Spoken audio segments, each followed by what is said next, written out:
Alors, quelle est la différence entre un accompagnement psychologique, un accompagnement vers le bien-être et du développement personnel? Ça fait plusieurs fois que j'ai cette discussion avec différents clients que j'accompagne de façon individuelle vers le mieux-être parce qu'il y a vraiment une confusion entre ces trois domaines. Quand on veut entreprendre un travail sur soi, c'est primordial de bien comprendre les différences entre un accompagnement psychologique, un accompagnement vers le bien-être et du développement personnel.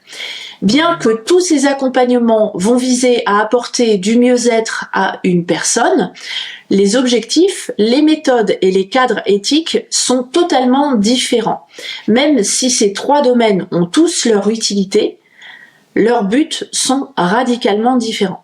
Si tu viens de découvrir ma chaîne YouTube, je m'appelle Aurélia Mariani, je suis spécialisée dans l'accompagnement vers le bien-être et le développement personnel depuis maintenant plus d'une vingtaine d'années. Je propose des formations dans ces domaines sur mon site internet GDL Formation que je te laisse découvrir. Maintenant, voyons un petit peu plus en détail en quoi consiste l'accompagnement psychologique.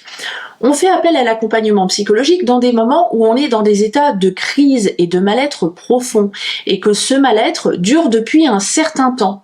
Le rôle de l'accompagnement psychologique, ça va être de retourner dans votre passé pour comprendre les événements qui ont eu lieu et qui ont influencé jusqu'à présent votre façon de vivre, et on va aller rechercher dans l'accompagnement psychologique les origines de vos comportements et de vos schémas, et le psychologue va plus particulièrement s'intéresser à tout ce qui a pu se passer avec vos parents, avec votre entourage, avec vos proches et surtout la façon dont vous l'avez vécu et le comportement que vous avez eu à l'époque. L'accompagnement psychologique, c'est vraiment une démarche thérapeutique qui doit être menée par un professionnel formé avec un master et diplômé en psychologie ou en psychiatrie.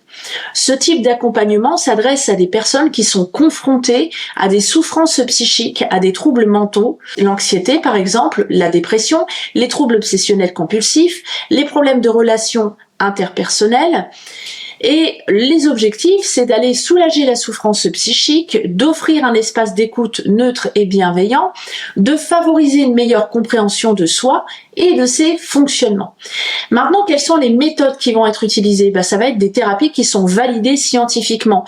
La thérapie cognitive et comportementale, par exemple, les thérapies analytiques, les thérapies systémiques, et il y en a encore plein d'autres.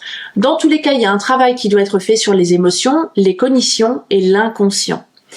Le cadre de cette profession dans l'accompagnement psychologique, c'est réglementé et il y a un code éthique et il y a une notion de confidentialité et de secret professionnel. Maintenant, les limites de cet accompagnement, c'est un processus qui peut être très long, très exigeant, qui requiert l'engagement de la personne et qui est adapté principalement aux personnes qui ont des souffrances psychologiques ou des troubles psychologiques. Une personne qui a des troubles mentaux peut ne pas recevoir l'aide dont elle a besoin si elle se tourne uniquement vers des approches de bien-être ou des approches de développement personnel. Donc attention à bien faire la différence. Maintenant, qu'est-ce que c'est que l'accompagnement vers le bien-être ? Cet accompagnement, il vise principalement à réduire le stress, à développer de la relaxation, à renforcer un état général de bien-être. Les praticiens ne sont pas toujours formés, alors c'est très utile d'aller vérifier le parcours professionnel de la personne avec laquelle vous choisissez de vous engager. Les objectifs de cet accompagnement, c'est améliorer votre qualité de vie, diminuer les tensions physiques et mentales, apporter du réconfort, un répit dans votre quotidien et vous permettre de prendre soin de vous. Quelles sont les méthodes? Eh bien là, on va retrouver des centaines de techniques différentes, de la relaxation, de la méditation, des massages bien-être, des accompagnements en énergétique, la lithothérapie, la thérapie holistique, l'énergétique, le symbolisme, tous ces accompagnements qui sont là pour vous permettre d'améliorer votre bien-être, ce qui veut dire que dans l'ensemble, vous êtes censé aller relativement bien. Et donc, le cadre, ce qu'il faut bien comprendre, c'est que dans l'accompagnement vers le bien-être, ce n'est pas un cadre médical ni psychologique. Nous n'avons pas à accompagner ou à intervenir sur des troubles psychologiques qui sont diagnostiqués. Ça n'est pas notre métier, nous ne sommes pas formés pour ça. Nous devons rester dans une démarche de confort et de soutien, et nous n'avons pas à être dans une démarche de soins.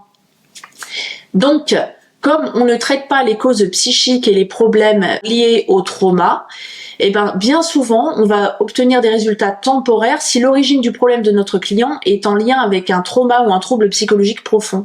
En fait, notre accompagnement ne changera pas beaucoup la donne. Et le risque, c'est que les personnes qui sont dans cette situation viennent nous consulter alors qu'elles devraient aller voir un psychologue. D'où l'importance d'avoir bien conscience de nos limites professionnelles et de savoir les détecter. Suite à cette étape souvent cruciale d'accompagnement vers le bien-être ou d'accompagnement psychologique, on se retrouve dans une posture où on doit faire un choix. Soit on décide de continuer à justifier qui on est avec le passé et on va faire du surplace dans sa vie, soit on va décider de se dire c'est pas parce que jusqu'à présent j'ai fonctionné comme ça que je vais continuer de le faire, et du coup vous allez décider de transformer votre manière d'être en suivant des formations pour aller vers ce qu'on appelle un développement personnel. Donc vous êtes en train d'entamer un cheminement de recherche de solutions pour réussir à dépasser les blocages que vous avez dans votre vie pour vous former une vie différente que celle que vous aviez jusqu'à présent. Donc là, on va rentrer un petit peu plus en détail sur ce qu'est le développement personnel. Le développement personnel, il cherche à accompagner des individus dans leur quête d'épanouissement personnel et professionnel. Donc le développement personnel, c'est un ensemble de pratiques très hétéroclites qui appartiennent à plein de courants de pensée différents, qui ont pour objectif l'amélioration de la connaissance de vous-même, la valorisation de vos talents, de vos potentiels, l'amélioration de la qualité de votre vie, la réalisation de vos aspirations, l'amélioration et l'atteinte de vos objectifs et de vos rêves. Maintenant, vous comprenez bien que ça n'a rien à voir avec un accompagnement psychologique, psychiatrique ou un accompagnement vers le bien-être.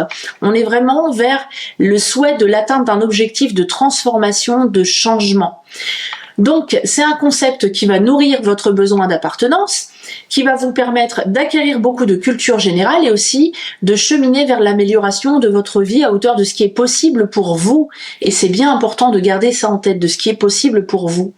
Quand on fait du développement personnel, le plus souvent, on se laisse seul dans son coin, on se limite à ses lectures, écouter des podcasts, regarder des vidéos, des séries, des films. C'est bien parce que ça va vous permettre de cultiver une certaine culture et une certaine ouverture d'esprit. Maintenant, le fait de rester seul ou de vous intéresser au développement personnel avec des amis ou avec, par exemple, des proches, eh bien, vous n'allez pas voir vos biais cognitifs, vous n'allez pas voir vos automatismes, vous n'allez pas vraiment vous rendre compte de la véritable façon dont vous fonctionnez. D'où l'intérêt d'avoir un accompagnement avec un praticien professionnel pour avoir en face de vous un miroir qui va savoir vous renvoyer les informations que vous lui transmettez, de façon à ce que vous puissiez plus facilement prendre conscience de vos comportements, de votre façon de penser, de votre façon d'être. Donc l'objectif du développement personnel, c'est l'amélioration. L'amélioration de vos performances, de la confiance en vous, l'atteinte de vos objectifs, réussir à fixer correctement vos objectifs, identifier vos forces, lever vos blocages, améliorer votre vie, améliorer votre bien-être et développer des soft skills. Donc on a plein de méthodes, le coaching, des exercices de visualisation, du journaling, la formation sur des compétences spécifiques, des utilisations d'outils comme la PNL par exemple ou la CNV. Tout ça, on est encore une fois dans un cadre qui n'est pas réglementé, ça exige de la prudence. Attention aux professionnels avec lesquels vous choisissez de vous engager, vérifiez qu'il s'agit bien d'un professionnel sérieux qui a de l'expérience et qui est formé. Maintenant, ces méthodes, elles peuvent manquer de profondeur. Si vous avez des difficultés qui sont conséquentes sur le point de vue psychologique, vous pouvez vous trouver dans des schémas de vulnérabilité par rapport à des personnes qui en face de vous sont pas toujours bien intentionnées, un petit peu comme dans le bien-être, on a de tout. Dans le développement personnel, malheureusement, on le trouve de plus en plus, tout ce qui va être le fait de tomber dans une recherche absolue du bonheur ou une dérive sectaire. La dérive sectaire, c'est le fait de dévoyer la liberté de pensée et d'opinion ou de religion et que ça porte atteinte à l'ordre public, aux lois, aux règlements, aux droits fondamentaux, à la sécurité ou à l'intégrité des personnes. Donc faites attention, vous devez conserver votre libre arbitre et garder les pieds sur terre. En conclusion, c'est important de clarifier vos besoins avant de choisir un accompagnement. Comprendre la distinction, c'est vraiment essentiel pour adapter votre choix à vos besoins. Si vous avez une souffrance psychique, vous devez impérativement être suivi par un professionnel de la santé mentale. Pour des besoins de relaxation, de mieux-être au quotidien, un accompagnement vers le bien-être, ça peut suffire. Pour développer vos compétences, atteindre des objectifs, allez plus vers du développement personnel. Dans tous les cas, informez-vous sur les compétences et la formation de votre accompagnant. Soyez clair sur la nature de vos besoins. Un mauvais choix dans un accompagnement peut être inefficace dans le meilleur des cas, voire dangereux pour votre équilibre personnel, donc c'est important que vous restiez prudent sur le choix que vous faites. J'espère que ça a bien clarifié toutes ces notions qui sont très importantes. Faites bien la différence. Un accompagnement psychologique, c'est une chose, un accompagnement vers le bien-être, c'en est une autre, et le développement personnel, c'est encore différent.